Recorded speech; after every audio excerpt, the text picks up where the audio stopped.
quelque chose qui est pas très loin. À l'ombre. Ouais, à l'ombre. Exactement, au sol, tu es plutôt dans les 60 degrés.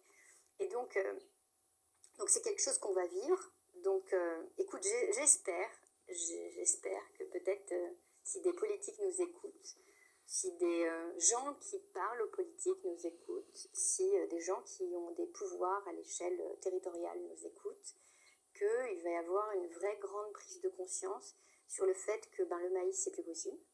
En fait, déjà, il faut être clair, il faut le dire.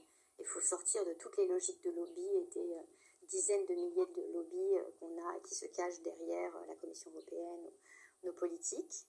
Voilà, faut pas dire ça. Et je crois que non, je crois qu'il faut dire, en fait, et qu'à un moment donné, il faut juste être factuel, réel, clair, et dire qu'à un moment donné, il y a des systèmes qu'on ne peut plus conserver. Mais par contre, tu peux prendre cet agriculteur qui, lui, pour le coup, tu me parlais de femme sandwich, lui, il est pris en sandwich. Hein. Il est pris en sandwich par des agro-industriels qui, finalement, le forcent à faire des choses que lui n'aurait jamais fait. Et lui, il suit, finalement, un système qui le nourrit, enfin, qui essaye, en tous les cas, parce qu'il ne nourrit même pas.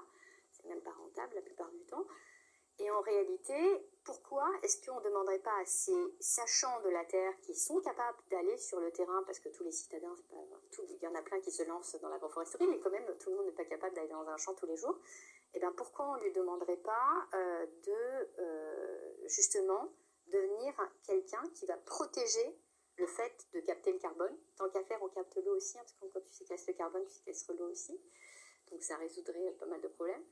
Et en fait, pourquoi on ne lui donnerait pas la fameuse taxe, hein, tu vois, les crédits carbone que derrière on utilise pour changer notre chaudière, et ben pourquoi on ne lui fournirait pas justement le fait que lui, en fonction du nombre de mètres carrés qu'il va protéger, où il va laisser la végétation reprendre, laisser des prairies, refaire renaître des forêts, réaméliorer la qualité de l'eau, transformer nos matières et nos ressources primaires en augmentant la part qualitative qui derrière gérera la quantitative, et bien derrière on devrait financer ce système-là en s'appuyant sur ces gens-là. Mais ça veut dire qu'il faut revoir notre modèle. Je te casse tes rêves encore?